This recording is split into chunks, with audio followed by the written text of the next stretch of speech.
Pela oportunidade que Ele nos concede para, reunidos no mesmo lugar, adorar e bendizer o Senhor. Eu queria te convidar a abrir a Bíblia, o Evangelho de Jesus, que escreveu Lucas, capítulo de número 7. Aleluia. Um texto muito conhecido dos irmãos, capítulo de número 7, versículo de número 11, que tem por tema a ressurreição do filho da viúva de Naim. Quantos irmãos encontram? Deus fiel, aleluia. Louvar ao Senhor por esta oportunidade, bendizer a Ele e ao nosso amigo, como já foi dito aqui, criamos um laço de amizade muito bom e que essa amizade vai continuar até chegar do céu. Nosso amigo pastor Gilson, sua esposa, que Deus venha abençoar a vida de vocês. Um prazer muito grande estar aqui na qualidade de abençoador, porém sou teu servo aqui, porque o Senhor é o meu pastor. Amém? Glória a Deus. Louvar a Deus pela vida da minha esposa, a pastora Rosali, está conosco nesta noite. Que Deus venha continuar te abençoando e que você continue sendo essa mulher de Deus que é elegante, charmosa e amorosa. Deus te abençoe, amém? E também louvar a Deus pela vida do nosso vice-pastor regional, pastor Vailton, pastora Fabiane, hoje na qualidade de adoradora do Senhor, ao Caio, levita, músico, ao Naum e ao Leitor. Deus abençoe a cantora também, que já louvou o Senhor com muita graça também, todos os demais irmãos. Encontrou o texto? Digam amém. Amém. Amém. Diz assim a palavra do nosso Deus, Evangelho de Jesus, que escreveu o irmão Lucas, capítulo 7, versículo 11. Em dia subsequente, dirigia-se Jesus a uma cidade chamada Naim, e iam com ele os seus discípulos e uma numerosa multidão. Como se aproximasse da porta da cidade, eis que saía o enterro do filho único de uma viúva, e grande multidão da cidade iam com ela. Vendo-a, o Senhor se compadeceu dela e lhe disse: não chores. Chegando-se, tocou o esquife e, parando os que conduzia, disse: jovem, eu te mando, levanta-te. Sentou-se o que estivera morto e passou a falar, e Jesus o restituiu à sua mãe. Todos ficaram possuídos de temor e glorificavam a Deus, dizendo: grande profeta se levantou entre nós, e Deus visitou o seu povo. Esta notícia a respeito dele divulgou-se por toda a Judéia e por todas as circunvizinhanças. Amém? Podeis tomar os vossos assentos. Deus abençoe. Meus irmãos, eu não quero ser extenso na ministração. Ainda vamos ouvir louvor, como já foi dito pelo pastor Gilson. No final, a cantora Fabiane vai estar louvando o Senhor. E também porque dispensa muitos comentários a respeito do texto que acabamos de ler, porque todos aqui são meros conhecedores da palavra, leitores da palavra, e obviamente que todo bom cristão precisa conhecer os evangelhos de Jesus. Não dá para ser intitulado cristão, servos de Deus, se não conhecer os evangelhos de Jesus. E quando chegamos no evangelho que escreve o nosso irmão Lucas, o médico amado, aí a gente debruça um pouco mais nos livros, na leitura, porque Lucas, em se tratando de narrar milagres, Lucas é perito no que fala. Eu sempre falo isso com muita propriedade, porque Lucas, além de conhecer muito a fundo a história de Jesus e cabulosamente não viveu nos dias de Jesus com Jesus, mas ele foi muito profundo nas suas pesquisas, um grande pesquisador traz notícia mais profunda do que aqueles que presenciam fatos. E claro que nós temos Flávio Joséfo, nós temos Eusébio de Cesareia, Maia Pirma e tantos outros mais que não viveram os dias de Jesus, mas eles narram história a respeito de Jesus até com maior propriedade do que os que viveram nos dias propriamente dito de Jesus. E Lucas, como todos sabem, um homem que não viveu propriamente a história, mas narrou ela com uma propriedade muito exclusiva. Lucas, o terceiro evangelho de Jesus, o último dos sinóticos, e este sendo ele o terceiro livro, aliás o terceiro evangelho sinótico, ele reservou para nós algumas particularidades que os demais, tanto Mateus quanto Marcos, não narrou. Lucas, por exemplo, ele enfatizou 20 parábolas a respeito daquilo que Jesus proferiu, ao passo que os outros dois, Marcos e Mateus, se reservou apenas em 21 a parábola aos dois. Lucas é preciso, com apenas 24 capítulos, 1150 versículos. Destes 1150 versículos, nós vamos encontrar 918 versículos narrando os feitos de Jesus, 918 versículos narrando fatos diretamente de Jesus, ao passo que Mateus, com 28 capítulos, ele narra menos versículos falando diretamente de Jesus. Ele conta a história no entorno de Jesus. Lucas, na sua vez, ele tem mais de 800 versículos trazendo Jesus diretamente para dentro do livro, trazendo Jesus diretamente para a história. Aleluia! E destes 1150 versículos, nós vamos encontrar no capítulo de número 7, aleluia, 50 versículos. Dos 50 versículos narrados no capítulo de número 7, nós vamos encontrar Lucas testemunhando um milagre, uma cura, melhor dizendo. Quando ele cura o oficial, alguém do oficial seu, do centurião, ali em Cafarnaum. E todos nós conhecemos a narrativa da história. Aquele homem importante se dobra diante de Jesus com uma fé diferenciada, e no fim do trecho está narrado que Jesus se admira, fica impressionado e diz: nem mesmo no povo de Israel eu encontrei tanta fé.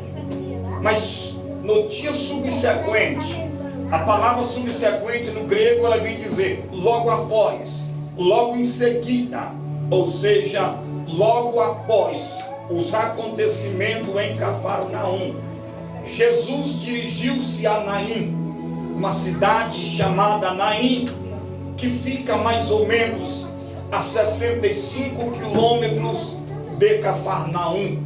Jesus, subindo para Naim, ele vai andar nas suas estradas rochosas, e bem perto da cidade de Naim, bem próximo às muralhas de Naim, existem ou existiam várias catatumbas naquelas rochas na beira do caminho.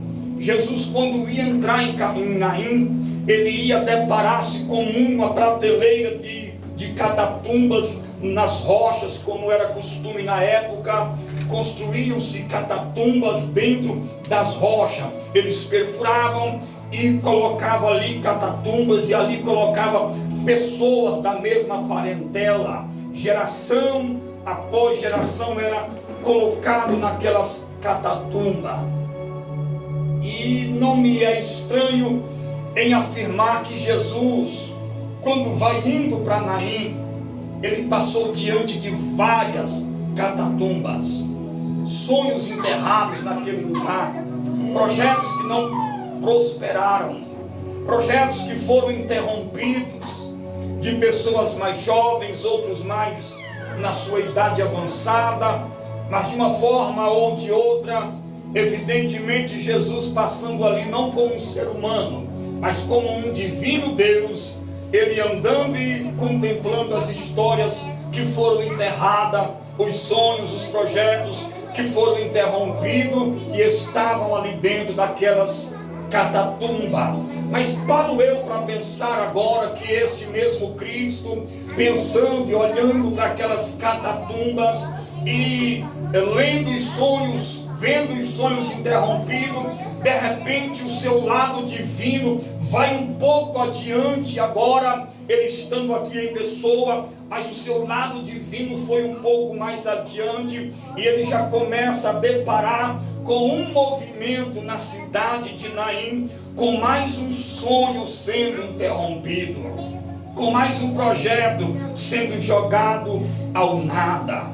Este mesmo Jesus que viu sonhos que já foram e não voltam mais, projetos que não tem mais como voltar à existência, porque já não existe mais nem mesmo os restos mortais ali, talvez somente cabelos, enfim. Mas Jesus está agora deparando com um cortejo que está saindo de dentro de Naim, dentro da cidade, e cabulosamente era filho único de uma viúva.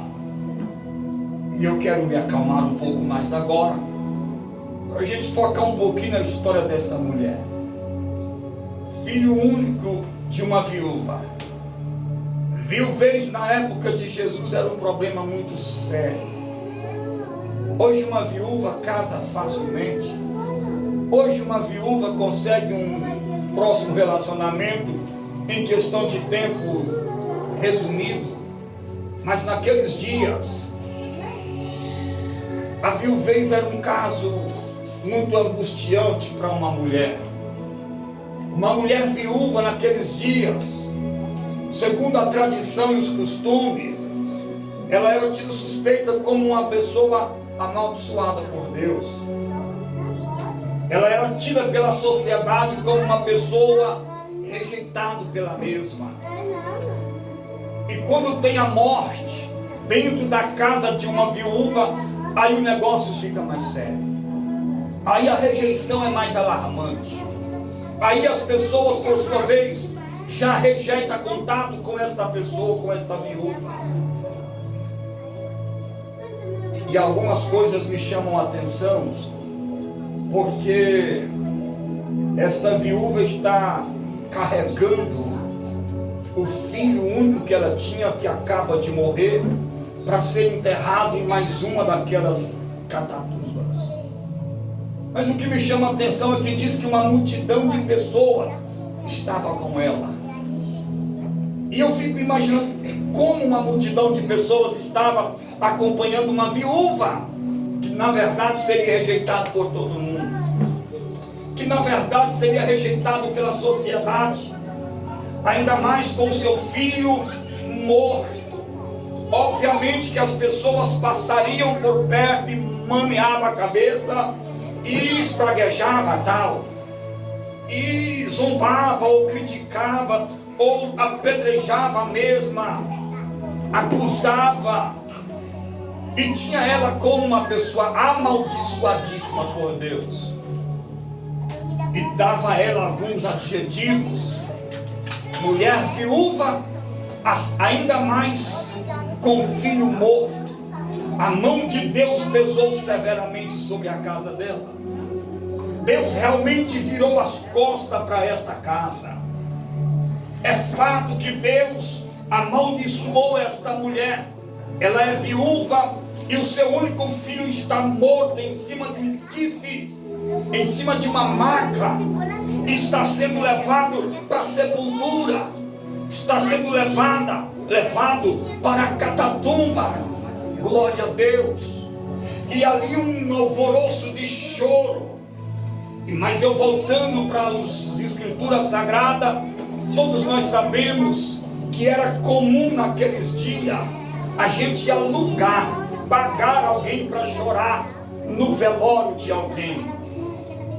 E eu estava esses dias lendo este texto e eu comecei a pensar o quanto esta mulher gastou, porque na lógica humana daqueles dias ela estaria sozinha com seu filho e no máximo alguns parentes muito chegados dela, porque ela era viúva, ela tinha perdido o filho. Para todo mundo a maldição de Deus entrou na casa dela. Quem vai compactuar com essa mulher? Quem vai compartilhar esse momento de dor com esta mulher? Se para eles Deus havia rejeitado, Deus não queria negócio com ela, quem se atreveria a estar ali para apoiar esse velório, esse cortejo fúnebre? E nada tira do meu pensamento que esta mulher, pastor Gilson, precisou pegar as suas economias para alugar pessoas, multidão, para chorar, aleluia. E talvez, dizia ela, para que o último estado da minha vida não seja tão calamitoso, não seja tão envergonhado, porque não basta eu ser viúva, ter que enterrar o meu filho e ainda não ter ninguém para chorar no velório, no cortejo fúnebre do meu filho. Então eu penso que ela sai pelas ruas alugando pessoas, pagando pessoas para chorar no seu velório, só para não ser mais envergonhada no seu último estado de vida. Aleluia. Deus. E o dia que eu li isso aqui com esses pensamentos, por dentro eu chorava, porque esta mulher estava gastando algo que ela talvez não tinha, por falta de encontrar Jesus. Porque o dia que a gente encontra Jesus, meus irmãos, a gente não precisa gastar mais. Aleluia. Aleluia. Porque aquele que chorava não precisa chorar mais. Aquele que sentia dor não precisa sentir mais dor. Porque aonde Jesus chega, já diz a canção, não há tristeza, não há choro, não há lamento. Mas o maior problema da sociedade em si é a falta de encontrar Jesus. Paga alguém para chorar, mas não vai encontrar Jesus. Não corre atrás de Jesus. Prefere gastar todas as economias com advogado. Prefere investir nos melhores médicos da região. Desperdiça toda a sua economia, mas não tem aquela fé, não tem aquela certeza. Se eu dobrar os meus joelhos e clamar, Ele pode estar onde for, mas Ele vai vir ao meu encontro. Ele vai vir resolver o meu problema e me libertar dessa situação. A gente não tem mais aquela certeza que se eu dobrar os meus joelhos e clamar por Ele, Ele vai vir ao meu encontro, seja o que for que estiver acontecendo na minha vida. Hoje paira uma dúvida: será que vai dar tempo de eu parar para clamar? E se Ele não vir? E se Ele não vier resolver meu problema? Então, de primeira partida, a gente vai por caminhos alternativos. A gente procura a medicina, procura o amigo, procura o patrão, procura o agiota. E Jesus só de lado dizendo: é só uma palavra de pedido e eu estarei indo ao teu encontro. Aleluia. Basta a gente ir ao encontro de Jesus, ou melhor, basta a gente chamar que Ele vem. Mas para o seu glória ficar melhor, tem dia que a compaixão de Jesus é tão grande, tem dia que o Senhor está tão sensível à sua humilhação, ao desprezo que você enfrenta, às rejeições que você enfrenta, as negativas que coloca sobre você, que Ele mesmo diz assim: não precisa me chamar, hoje eu vou por conta própria, hoje eu vou ao teu encontro porque eu quero. Ninguém precisa hoje me chamar, porque eu estou disposto disposto a resolver o teu problema, mesmo sem você ter força para me pedir, mesmo sem você ter força para me clamar. Esse foi o caso da viúva de Naim. Ela pagou os homens, as mulheres, para chorar. Ela foi atrás de todo mundo, mas a dor ainda continuava. O problema não abandonou aquela mulher, mesmo tendo investido pesado, aleluia, mas o problema não solucionava. Deixa eu dizer uma coisa para nós nesta noite. Tem coisa que o nosso dinheiro não vai mudar nada. Tem coisa que o nosso pastor não vai resolver nada, irmãos. Tem coisa que o nosso pai, o nosso filho, a nossa mãe não resolve. Tem coisa que o juiz, o advogado, o patrão, o agiota, o banco não resolve. Tem coisa que é só joelho no chão, irmão. É só a misericórdia de Deus. Mas deixa eu concluir. Aleluia, lá vem Jesus. meu Deus. E eu fico imaginando a cena, as pessoas ovacionando Jesus, porque ele está vindo de momento de milagres. Ele está vindo de momentos que ele curou o filho oficial.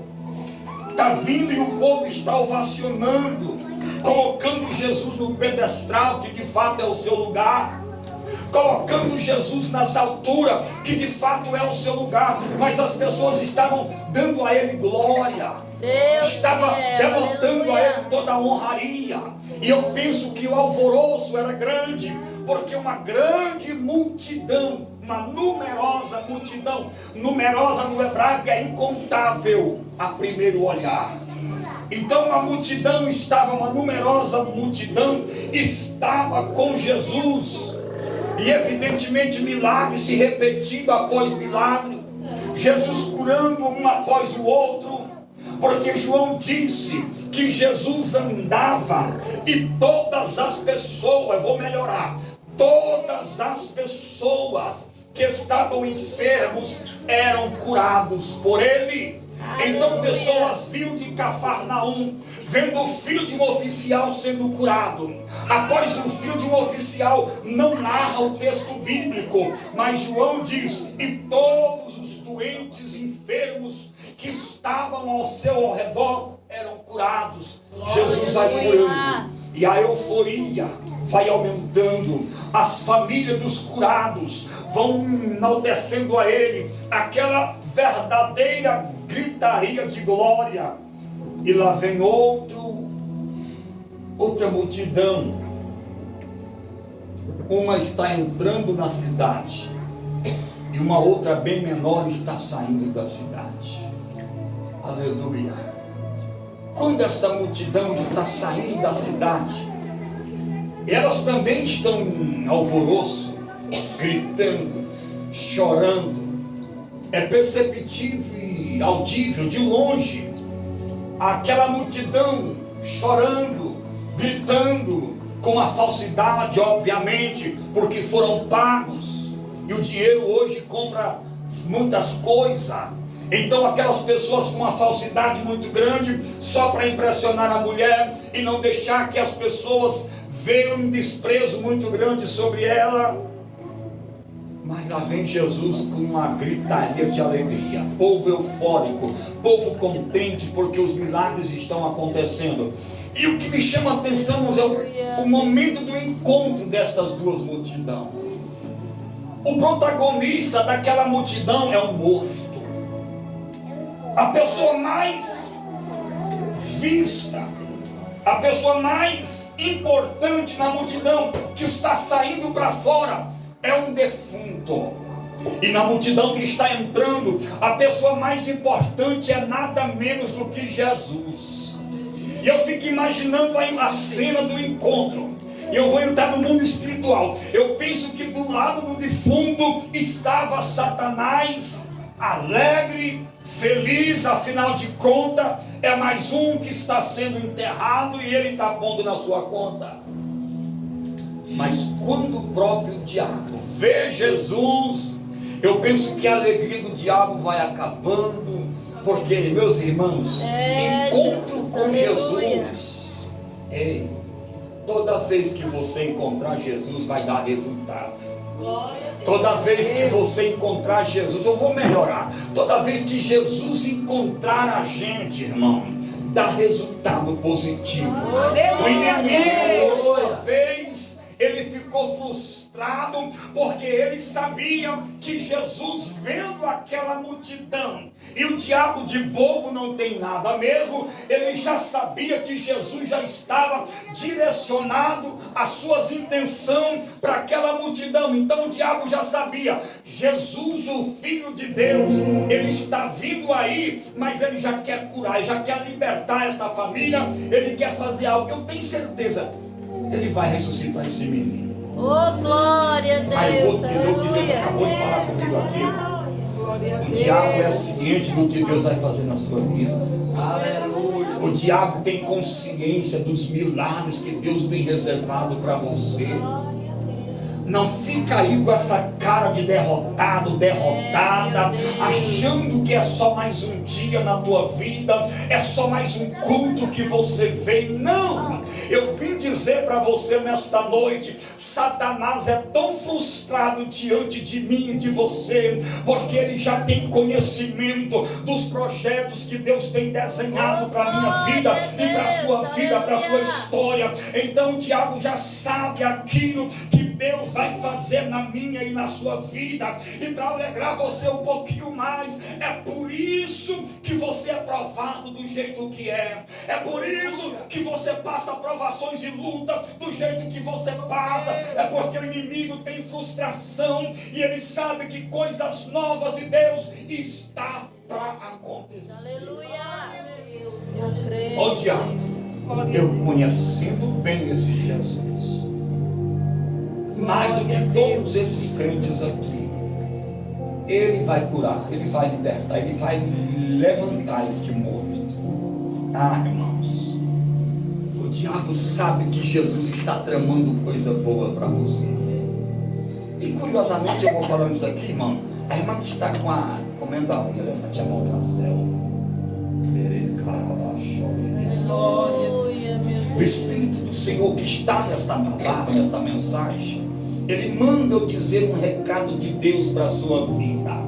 Nenhuma das tuas orações foram ocultas diante de Deus. Deus não precisa de que ninguém esteja do nosso lado para ele resolver problema. Ele vai ao encontro daquela pessoa hoje para resolver problema, e nem mora contigo, nem está na tua casa, mas Jesus vai hoje visitar e dar vitória, e ele manda te dizer assim: calma, filha, calma, porque ninguém vai descer a sepultura, porque não tem doença que mata quando uma serva clama ao Senhor. Descansa o coração. O diabo nunca deixou de atormentar a tua família, nunca deixou de atormentar a tua casa, porque ele sabe da intimidade que ele mantém com Jesus, e ele manda te dizer nesta noite: Satanás tem raiva de você, mas para te alegrar, Jesus te ama, e te ama de montão, irmão. Então alegra o teu coração e não sinta derrotada. Jesus cuida da tua família nesta noite. Aleluia. O diabo é frustrado, irmão. E para me encerrar a mensagem, eu queria estar lá com a multidão que está entrando com Jesus, baseado no que Jesus fez lá em Marcos 8, não me falha a memória, quando Jesus cura a mulher do fluxo de sangue. Baseado naquilo, Jesus não estava nem aí para o que as pessoas estavam dizendo a ele. Pessoas ovacionando, gritando, e ele deu atenção para uma única mulher que tinha um fluxo de sangue e que já tinha 12 anos. Jesus, aleluia. Mas Jesus, quando resolve nos abençoar, escuta o que eu vou dizer, porque isso aqui chegou agora. Ele para os céus e para a terra para honrar um servo dele, para honrar uma serva dele. Aleluia. O Senhor conhece as nossas limitações. Mas Ele sabe dos nossos esforços também para encontrá-lo, para alcançá-lo, para achá-lo. E quando aquela mulher encontrou e tocou na barra do vestido de Jesus, fez toda a diferença. Jesus não estava nem para a multidão, porque todo mundo encostou em Jesus, mas a atenção dele voltou para aquela mulher. Penso eu que agora lá na entrada da cidade de Naim, uma mulher que nós não temos aqui, nem mesmo o nome dela no texto, a viúva que morava em Naim. Jesus entrando em Naim, quando vai entrar nos portões, eu penso que as pessoas zombando, porque ela está indo enterrar o único filho, e não vou entrar aqui no mérito do único filho, porque é desnecessário. É o único filho. Uma mulher naqueles dias tinha um valor tão alto por ter filho homem. Você já ouviu isso 1000 vezes, enterou 1001 agora, o próximo culto vai ser 1002.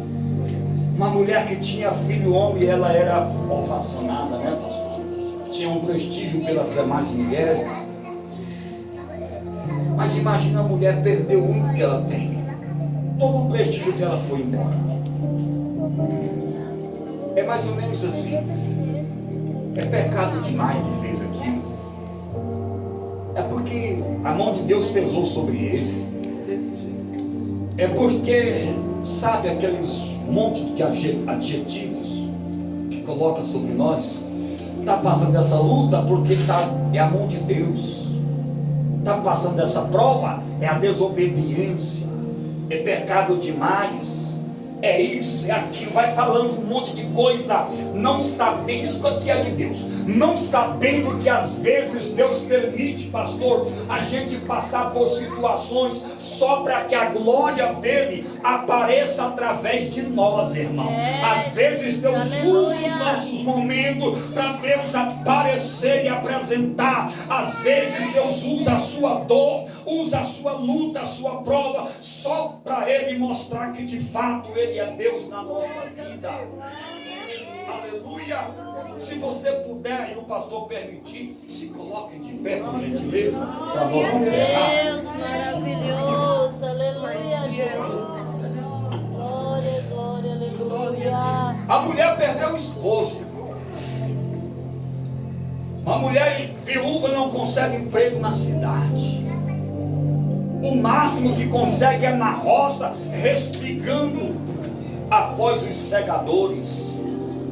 É o máximo que ela conseguiria naquela época, porque as mulheres a rejeitavam, e na roça os aproveitadores usavam estas viúvas, estas estrangeiras, para dar emprego em troca de aproveitamento sexual.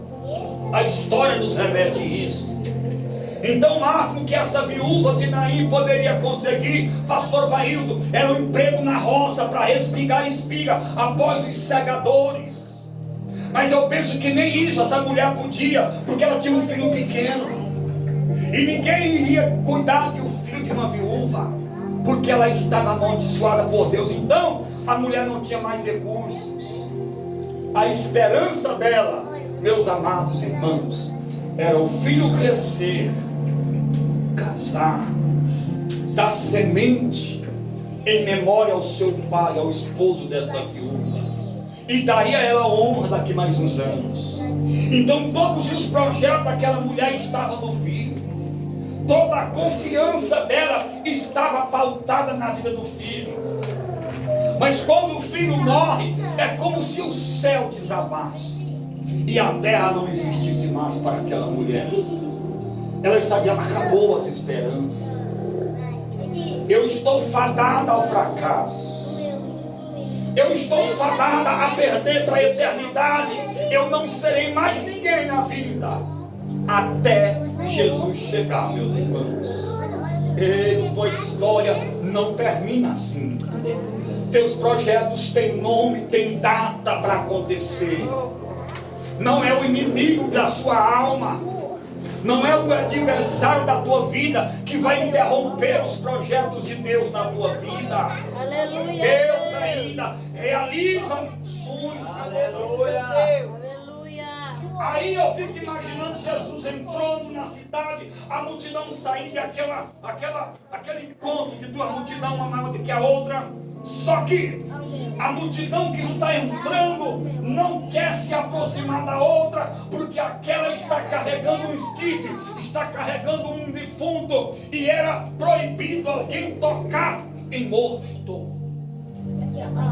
Aí o meu Jesus, para mostrar que ele não está condicionado a costumes, não está condicionado a protocolos, porque de vez em quando o nosso Deus faz umas loucuras aos olhos humanos só para nos abençoar e nos honrar. Tem momento que Deus pega o analfabeto e põe para pregar nos maiores congressos do planeta. Tem momento que Deus pega um analfabeto, pega um iletrado e coloca para ser pastor de uma igreja. É coisas que somente Deus faz. Deus não está, meus irmãos, pautado em costumes ou protocolos humanos. A multidão está vindo, de repente Jesus passando, faz assim no esquife. Quando ele tocou no caixão, no esquife, todo mundo daqui parou. E todo mundo daqui também parou. Parou porque Jesus tocou, irmãos. Ah, você não está entendendo. Todo mundo vai ter que parar para ver Deus tocar e mudar a tua vida. Até o adversário vai parar para ver o que vai dar. A hora que Jesus resolver tocar no teu ministério, resolver tocar na tua unção e turbinar ela, é só o momento de Deus chegar, que todo mundo, até os que não acreditavam, vai querer autógrafo, vai querer parabenizar, vai querer selfie. Mas eu vou te dizer uma coisa: pararam porque Jesus tocou no esquife. Aí, para bagunçar mais o cenário, Jesus olha para a mulher e diz: não chora. Glória a Deus. E a multidão também teve que parar de chorar. Aí Jesus, a mulher podia pensar: o Senhor não sabe o quanto eu gastei para esse povo chorar. O Senhor não sabe o tamanho do sacrifício que eu fiz para esse povo estar chorando. Jesus, aleluia. Jesus muitas das vezes nos ensina que é melhor obedecer do que sacrificar. É melhor obedecer do que sacrificar. Eu vinha de Rondonópolis uma época, e eu perto de Santa Rita do Araguaia, eu via um senhor já com 70 anos carregando uma cruz de mais ou menos uns 3 metros, talvez mais do que isso, com uma rodeira de madeira na ponta e aquela cruz nos seus ombros. Eu passei, na verdade, quando eu ia para Rondonópolis, uns 4 dias depois, eu voltando, lá veio o mesmo homem caminhando com a cruz, e eu falei: vou perguntar. Paramos o carro e fomos indagar. Ele estava vindo de Rio Branco, no Acre, e estava vindo para Trindade pagar uma promessa, um sacrifício em troca de um milagre. Óbvio que eu tive que falar de Jesus. Conheço um Jesus que não precisa caminhar nem um dia a pé. Conheço um Jesus que não precisa carregar a cruz, porque a sua cruz ele já carregou um dia. Aleluia! Esse sacrifício do Senhor é desnecessário, mas boa viagem para o Senhor. Ei, Jesus gosta muito mais da obediência do que do sacrifício. Aleluia! Aí Jesus olhou e disse: não chora. Parece ironia, mas não era. Era Jesus dizendo assim: não precisa mais chorar, eu acabei de chegar e você já sabe. E eu quero concluir dizendo: Jesus ressuscitou o filho da viúva, restituiu a vida para ele. Só que esse restituir a vida aqui, irmãos, ele é mais profundo do que você imagina. Porque não foi só a vida do menino, irmãos. Foi a história da mulher. Foi os sonhos dela. A catatumba, isso aqui é muito profundo, já estava aberto lá fora na beira da estrada. Os espectadores, os curiosos, os críticos, os acusadores já estavam lá na porta da catatumba. Ela já estava aberta para a mulher trazer o sonho dela, o projeto dela, o filho dela e colocar lá dentro. Mas eu tenho uma notícia para Satanás: nesta noite, em alto e bom som, pode fechar a boca da catatumba, pode fechar o funeral, pode parar o caixão, porque o dono da vida acaba de chegar na porta da minha casa e da casa dos irmãos que está presente nesta noite. E o que era para dar errado vai dar certo. Em nome de Jesus, pode cancelar o funeral. Oh, aleluia! Aleluia. Oh, Eu vou glória! profetizar dizendo que teus sonhos é real, irmão. Aleluia, Teu Deus. projeto está na mão de Deus. Fica tranquilo. Vai dormir em paz. Jesus não perde, Jesus não erra. O endereço ele conhece, ele sabe. E eu costumo dizer: Jesus conhece o teu nome, o teu sobrenome, o número da sua identidade, o número do seu CPF, da sua habilitação. Jesus te conhece por dentro e por fora e te trouxe nesta campanha de libertação hoje para dizer: eu devolvo os teus sonhos nessa noite. Volta para dentro de casa. Porque o que você conquistou custou lágrimas, custou oração, custou jejum, custou madrugada com Deus. E ninguém vai levar e sepultar os teus projetos. Ninguém vai levar e sepultar os teus sonhos. O dono da vida, do milagre está aqui. E manda dizer: pega tudo que você estava enterrando e volta para casa. Guarda, porque é teu. E o que é teu ninguém toma. Se alguém ousar querer usar o que é teu, não vai funcionar. E eu vou dizer isso aqui pela 1000ª vez: a túnica de José não serve nos seus irmãos. A túnica que Jacó fez para José não serve em mais ninguém. Foi feito sobre medida, pastor Gilson. E se alguém quiser vestir, não vai funcionar. O que Deus me deu é meu, o que Deus te deu é teu. Não divide com ninguém e não deixa ninguém roubar o que Deus te deu. Amém. Fecha o teu olho e deixa eu orar por você. Estou sentindo uma presença de Deus, uma alegria do céu neste ambiente. Como diz o meu irmão Jacó, este lugar não é outro lugar senão a casa de Deus, e é a porta do céu. E Deus está neste lugar e eu não sabia. Berabandaragasuri me candalabachai. Fecha o teu olho. Jesus que entrou em Naim está entrando na tua casa hoje. O mesmo Jesus que devolveu a vida para aquela mulher, o sonho para ela, ele está aqui dizendo: pode voltar a acreditar, pode pegar esse projeto que está no papel e tirar do papel hoje. Começa a colocar em ação amanhã mesmo, porque da agora em diante tudo muda na tua vida. Não fica pensando, só planejando. A partir de hoje, mediante a palavra que eu estou impulsionado por Deus em dizer: pega esse projeto, tira a caneta, tira do papel e começa a executar, porque Deus vai fazer o que ninguém mais pode fazer por você. Hoje é o dia da tua ressurreição, diz o Espírito Santo de Deus. Pai, eu oro pela tua igreja nesta noite, tal como a viúva de Naim, Senhor.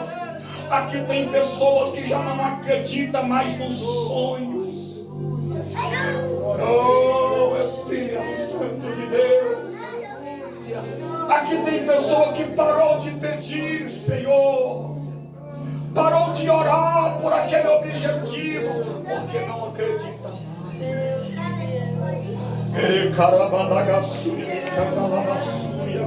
Mas o Senhor ainda realiza sonhos. Glória, O glória. Senhor faz esta mulher voltar a sonhar. Faz este homem voltar a ter sonhos e visões. Realiza nesta noite, mediante a tua palavra.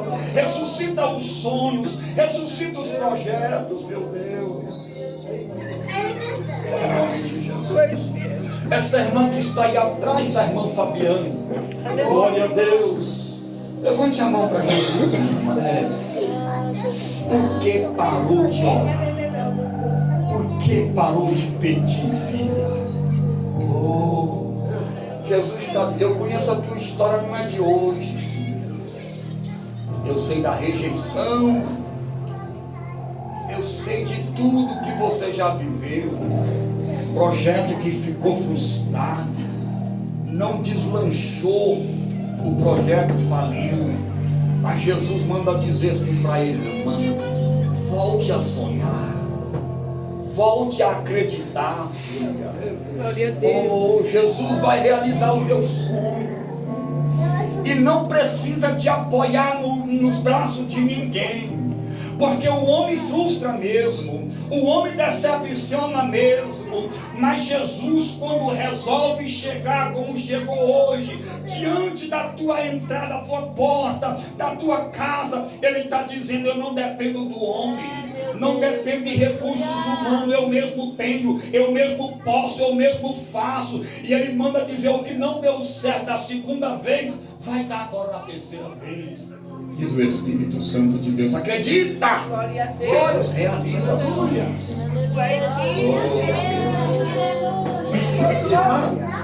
Só que está aí, agoniada com a mão assim.